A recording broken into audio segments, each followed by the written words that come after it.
Hey everyone, it is Coringian here, and I am back with another video on my next build. I know it's been about a week. I've been working on this character, and there's still a lot of work to be done with it, but I have it at a point where I want to show it off, and kind of where my philosophy is, and give an overview of really what's going on.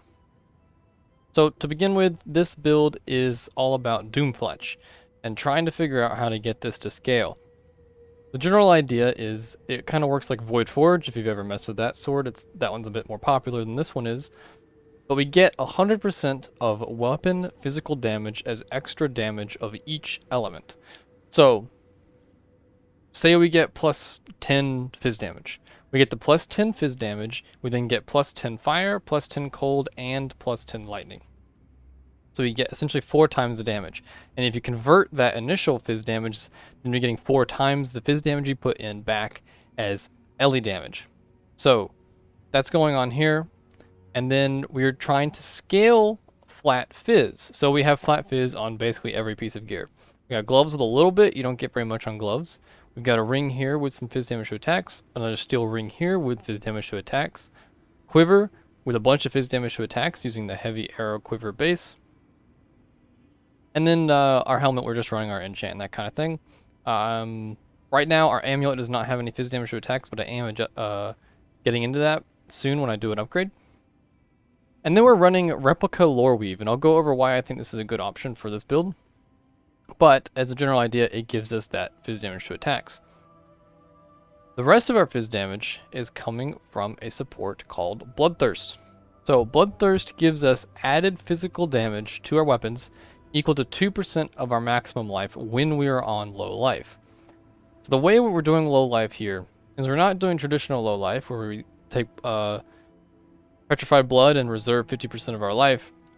We are doing Dissolution of the Flesh because we want more maximum life. So Dissolution of the Flesh gives us 28% more maximum life. So it's essentially 28% more damage from this support gem. That's not 28% more damage, but 28% more bonus from this support gem, which ends up, I think, being somewhere around a third of our added fizz damage, taking all of our gear into account. I think it's somewhere around there, maybe half. It's a pretty good buff, and it makes it one of the better support gems that you can choose here. So that's kind of the idea. We're doing Dissolution of the Flesh, and we're taking into account spell dodge and then evasion stacking. Right now, we don't have all that much evasion. As you can see, we get up to about a 79% chance to evade before Wind Dancer procs. So it's not fantastic, but I think it ends up being pretty okay. I decided that Replica Lore Weave was the way to go here because while we do get that maximum resists our 72, that is more than made up for by the Dissolution of the Flesh and Petrified Blood combination. So, right now I don't actually have a method for reaching low life instantly. But you can reach low life by casting spells. You'll see how my life is going down, but usually I just end up getting hit in the map and it takes me to half life and then off we go. We're doing way more damage. I do need to figure out a way to automate that in the near future. But the way this combo works, life that would be lost by taking damage is instead reserved until you take no damage to life for 2 seconds. So, life that would be lost by taking damage. When we are low life, our life total stops halfway up, but we still have maximum life unreserved as 100%. So as far as Dissolution of the Flesh is concerned, even if our actual life total is at half, we're still full life. We have all of our life unreserved for the purposes of Dissolution of the Flesh, so we've lost no tank. The actual life bar means nothing as far as the tank from Dissolution of the Flesh and damage that we take. But it does matter for whether or not you are low life. So we do need this life total to be down here to activate Bloodthirst support and to activate Petrified Blood. Now, Petrified Blood, when taking damage from hits, 40% of life lost below half health is prevented, and then taking as a dot. But it's not damage over time, it's life lost over time. So it is not damage. This means when we take the hit as damage, 40% of it is poofed. Instead of it being damage that we took, it is then life lost, meaning it does not reserve anything. That 40% turned into life lost over 4 seconds is not damage dealt, so it is not reserved from our health pool. We don't gradually reserve that 40% life damage that we took as more of the dissolution of flesh reservation. Instead, the life total itself goes down because it is life lost. This means we essentially ignore, assuming we don't die to that life lost degen, which we usually don't, we essentially take 40% less damage. 40% of our life lost is just not lost, basically, as far as the dissolution of the flesh tank total is concerned. No matter how low the actual life total gets from this degen, it doesn't matter. The only thing that determines our tank is the reservation amount. And this ends up being very important because we can simply life leech that total back. The life leech will apply to the actual life globe below 50% when we take that petrified blood damage over time, or rather life lost over time. So that is pretty much the gist of the tank. So we have 5,800 life right now. I had more, but I added this Secrets of Suffering recently, and I had to drop some life to fit it. We had about 6.3k before I did that. My intention is probably have over 7k once the build is finished, and I'll have to kind of figure out how we're going to get there, but the more life we get, the better Bloodthirst is. So it is a damage buff to have more life. But as far as the rest of the gear, for getting all this life, we have life on the ring, we have life on the gauntlets. I went with the Stygian Vice with Hunter for life percent life. That gets us more. Life, of course, on the jewel. Boots just have some life and strength. The steel ring has a high strength roll, and then I just crafted life. This ended up being pretty decent, somewhere around 75 actual life. Right now, our quiver does not have life. I will probably be looking to upgrade this soon. This quiver is insanely good, but not having life is really bad. So I'm probably going to recraft this with life as the fracture, and then use essences to get the fizz damage to attacks, and just keep re-rolling that until we get the additional arrow, because that additional arrow is really important. Our amulet is a bunch of life and a bunch of strength. It also just so happens to fit our int requirement. But this gives us a ton of stats and in total a ton of life, and that's why we're looking at like 300 and something strength, which is life in the end. And then our helmet's got 83 life on it. The other reason we're using Replica Lore Leaf is because it has a huge life roll. Right now this one's giving us 131. It's actually kind of a low roll. It can go up to 160. It also gives us crit chance, which we desperately need. It gives us attributes, which is just more life and things. LE damage, which is really good, and of course the flat fizz, which this one is high rolled for the flat fizz. And it turns out that 72 max res is not really that big of a deal when Petrified Blood is making us take 40% less damage. So it actually still feels pretty tanky. So yeah, alright. Let's go ahead and look at the tree and how I kind of went about this. We're just going up through here. This is going to be changing. I'm going to talk about where I want this build to go soon. I'm looking at a big revamp, but this is where we're at right now. We're taking just some LA damage. We need lots and lots of spell suppression because we need acrobatics to be capped out, and that's part of the reason we went Raider for Course Infusion. We take all this spell suppression here, and we go ahead and grab cold conversion here. This 40% cold conversion is important because we get 60% LA conversion here on a tornado shot. That gets us our 100% conversion. It also counts 40% plus the 50% from Storm Rain, so Storm Rain's 90% converted. And so that's just to get us full LA damage on both skills, mostly. We get some life. We basically take our bow wheel. I take this crit wheel here for the effect of non-damaging ailments because we are running Secrets of Suffering.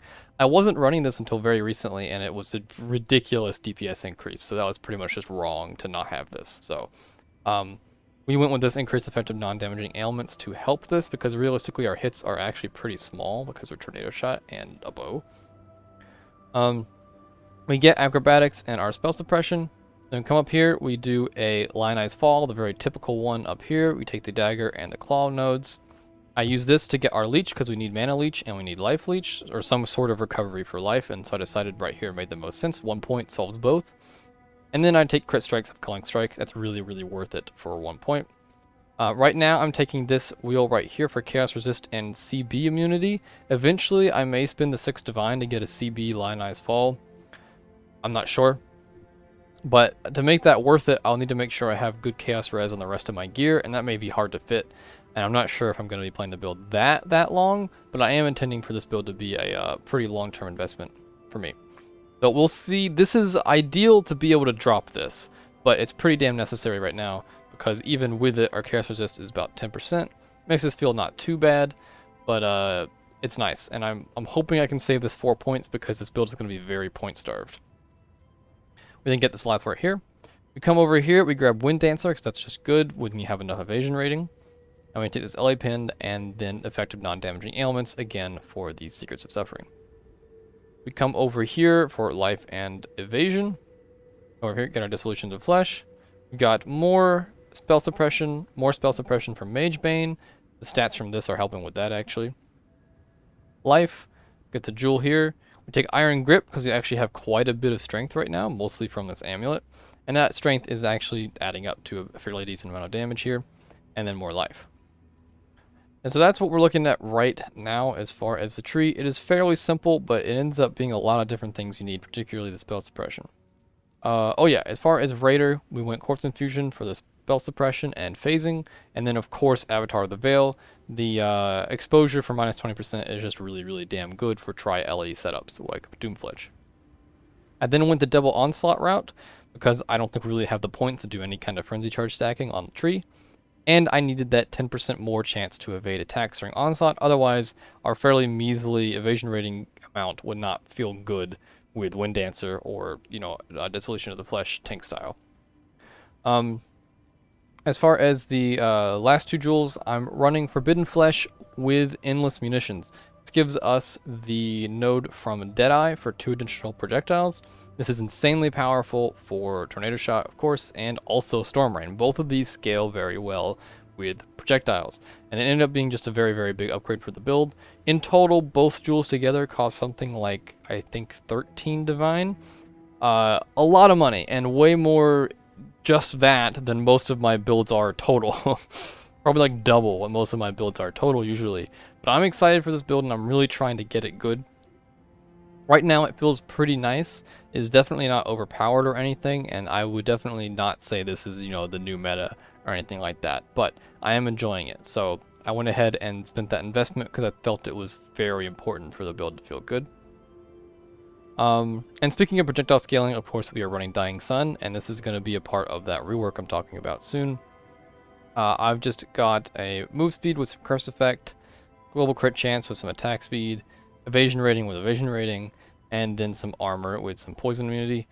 This armor will get dropped for a Taste of Hate eventually. Alright, so as far as the skill gems, right now I'm running Tornado Shot. We are Anomalous Tornado Shot for that 60% conversion, ends up being important. Running LA damage with attacks, crit strike support, Trinity of course, Inspiration because the mana cost was a bit too much without it, and then Bloodthirst, and Bloodthirst is a big part of the life scaling for the build. We're then running we're running Grace as far as Aura. We're also running Precision and Petrified Blood, of course. Those are the 3 I'm running right now.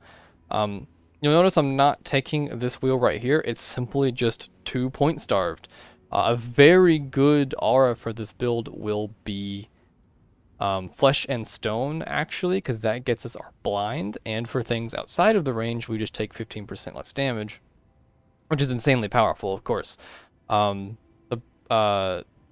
and Stone is very, very good and something I would definitely want, but it is just hard to fit any more points for those kinds of things, and because it's a purely defensive option, I'm really trying to focus on offense right now for the build, because the tank feels at least good enough. Alright, and then we're running Ice Golem, Dash, Faster Attacks, and Blink Arrow. So I'm running Blink Arrow and Dash. You know, they both have that cooldown, but they don't share the cooldown, so I can do both and kind of move around pretty effectively. We're running Less Duration and Steel Skin on left click. This is basically, you'll see it lasts barely a moment. This is essentially for bleeds. I am basically using this 2-link setup to handle bleeding. Because the buff grants immunity to bleeding, so whenever this procs every few seconds, it will remove any bleeds that we have on us right now, because I couldn't figure out a really good way to get bleed immunity in the build. So this is how I've handled it. I don't know. It's been working for me pretty damn well so far. Bleeds are not what kill me. Mostly ground dots that killed me, because there's 10 billion of them, and they all do so much damage. because of this maximum resist thing. It's kind of a problem. I'm then running Mark on Hit and Sniper's Mark, of course. And then a bit of self-cast Tornado if it's a single target and I have the time to prep for a tornado. It's not really a big deal because we don't have any chain. So it's mostly just there for that reflect damage that it has. Not really a big deal. For the so this is our right click as a tornado shot in our chest. We then have Ballista set up here for Storm Rain. You'll see it attacks. It's using Focus Ballista support. This means that whenever we right click, the Ballista will attack where we right clicked. It's got GMP, concentrated effect because we want the arrows to spawn in a smaller area so there's more overlap on the single target that we're going for. Play damage with attacks, and then Ballista Totem support. And that's our Tingle's single target setup. Okay, so yeah, we're getting a lot of our arrows here. We've got a Doomfletch with a double corrupt. That fizz damage is actually not very good, but the bow damage, bow additional arrow is really, really potent for tornado shot, of course. Then our quiver has an additional arrow. We have the jewel for the +2, and that gets our 5 when we're just standing around. And then we can use Dying Sun for mostly clear because we can keep it up during clear, but a single target we have it once. And that gets us up to 7 arrows with no GMP or anything like that, which feels pretty good. So before I go into how I plan to do this build in a bit, I have been running Underground Sea altar farming. That's been what I've been up to with this character so far. We'll give this a shot. I haven't got any sextants in. Not lucky. And we're gonna want some scarabs. Let's see here. Get Elder. We'll just do Elder. Some of these. Alright. So I've been doing rushing to the boss and then trying to get a bunch of altars. This is a strategy that I think Grimro went over recently. You can see with the phasing we do a pretty good job just getting through all the enemies. No big deal. I was a bit worried we were going to die there. Alright, these little stupid chaos balls are really dangerous for us. You can see the single target feels pretty okay right now. I wouldn't say it's the best ever, but I've been it's been feeling pretty good. A lot of this damage came online after I got that jewel for Secrets of Suffering. That really cranked our damage. Now that the boss is dead, we will only get altars that affect the map or our character, no boss altars. That's definitely what we want for the build. As you can see, we got a basic currency items. That can be some really nice stuff. Usually it's not, but it can be good. The best ones we want are map currency. Ooh, a bit dangerous. Over here. Wait for our life to come back. There we go. Stood in a few too many enemies, of course. Seems to be some very dangerous dots going on. Probably because of the Elia weakness. Elemental dots on the ground might be... Oh, never mind. I don't know. But ground dots are definitely an enemy for this build. As you can see, now that we're below half health, we're just staying below half health. This means that we're getting our Bloodthirst support damage.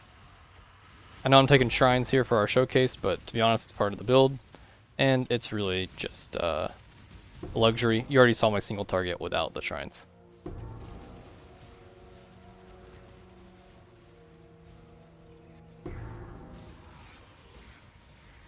Definitely not at the point where we're just, you know, killing everything instantly 2 screens away.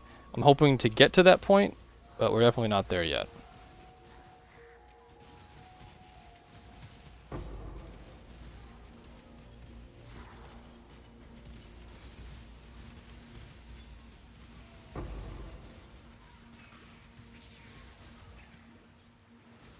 We've finished with this map. I'm going to go ahead and show off some stuff for our the rework for this build that I'm looking at, and I'll go ahead and talk about that here in a second. Right now the build, you'll see how this Dying Sun, it's only staying up some of the time, and certainly not for single target. You know, like we just spent a bunch of time walking around, we didn't even have any enemies to kill, and now we don't have Dying Sun. Oh, and we just got it back. It's nice to have, and it gives us that extra +2 proj. And for something like Tornado Shot, we're going from 5 projectiles to 7. That's a 40% increase in projectiles, and for a skill like Tornado Shot and Storm Rain, that is more DPS. I don't really want to take either of these options, but I'll go with this one. Just for the extra alter effect. As you can see, we do have Wrath of the Cosmos, so if I just, randomly fall over, usually because of that, but to be honest, I've been doing pretty okay even with that. Except for those enemies, they're very dangerous.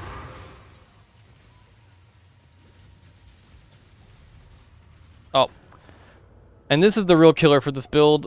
This Chilling Ground dot effect on the ground that is impossible to see and does tons of damage when you've got those increased damage taken alters on you. That is the real thing that kills this build a lot. I've still hit 93 despite it, but it's been a little rough leveling up because of that. So, I'll finish this map later. Let's just go into what I plan to do with this build in a bit. And that is switching from Raider to Pathfinder. And the real reason behind that is twofold. Resists from flasks and Dying Sun. And also somewhat Taste of Hate. So Dying Sun has this 2 additional projectiles, and like I said, we go from 5 projectiles to 7, and that's 40% more DPS for Tornado Shot on a single target, legitimately. So, if we run Pathfinder, not only can we keep Dying Sun up permanently with enough investment, and it will take some investment, and Dying Sun is difficult to make permanent, but with good investment and a good Dying Sun flask, we get this permanent. That means we get those +2 projectiles, but we also end up with over 50% flask effect, which means that we get 3 projectiles. So we go from 5 to 8, which is 60% more DPS. And so for a single target, we go from having it for the first 5 seconds of the fight, having that 40% more, to permanently during a fight, having 60% more.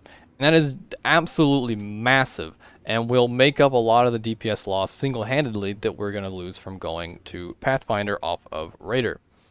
We are then going Taste of Hate. Unfortunately, I don't think I have a Taste of Hate to show off for you guys, but Taste of Hate has that fizz damage as extra cold, which is really nice, and fizz damage taken as cold, which will help with our tank a lot and probably remove the necessity of a granite flask, because with all that flask effect, it'll be probably something like 22-23% fizz taken as cold, and then maybe add a nice helmet craft on top of that, and we're looking at some pretty decent fizz mitigation, and so that's probably going to be enough for me.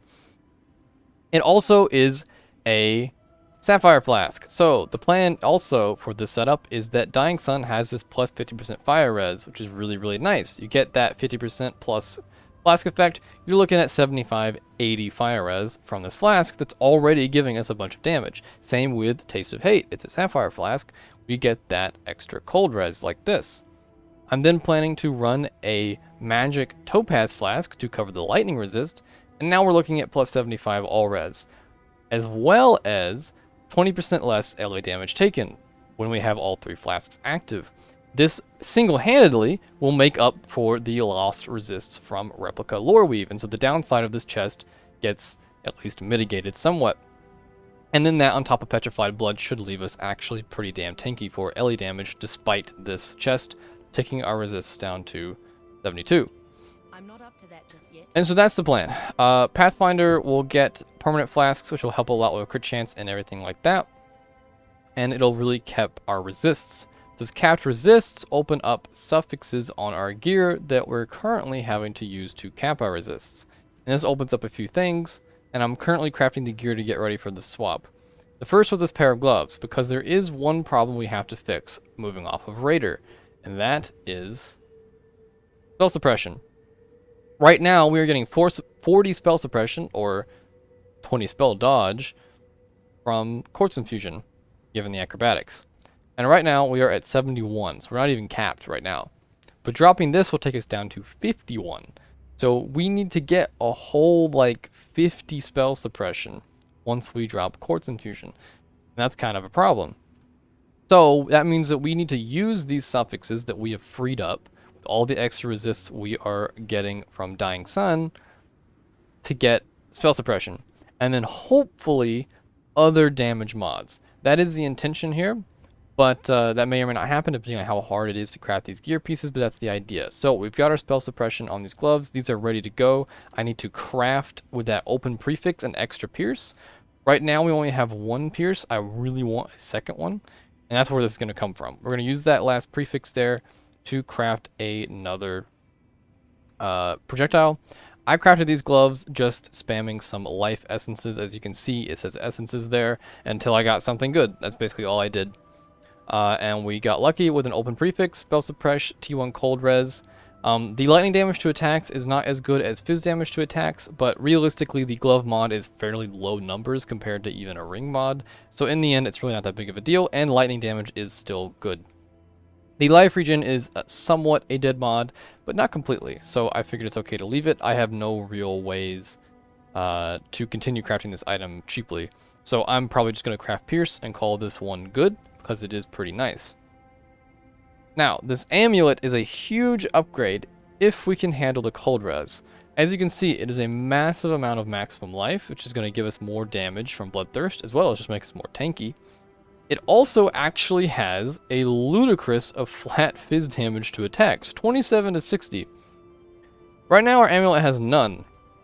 So this is single-handedly probably 10 to 15% more DPS, and then on top of that, we've got that 90 global crit chance. I bought this for 90C, but to be honest, I think it was a bit of a snipe. I was looking for an amulet like this for a while, and I spotted that one. I think it was that cheap because minus 95 cold res is a really steep downside, but I think even with that, this is probably worth more like a divine or so. But I got it for 100C.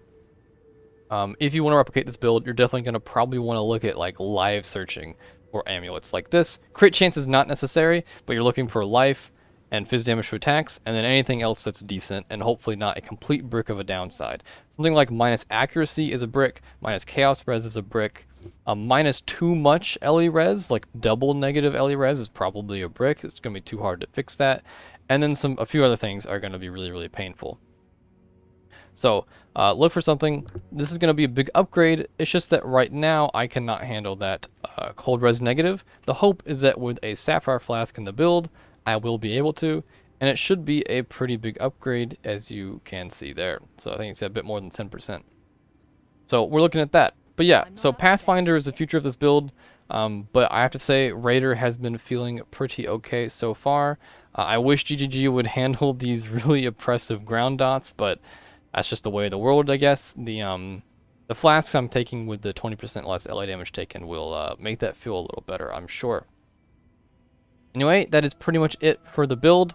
As far as what I'm going to be doing, as far as videos, I'm gone next week, so I will not be uploading any videos all next week. I'll be getting back next weekend.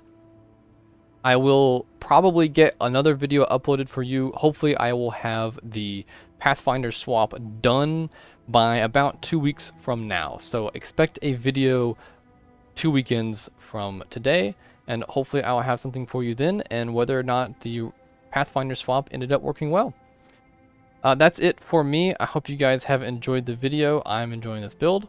I will see you guys in a future video. Subscribe if you enjoyed. Have a good one, everybody.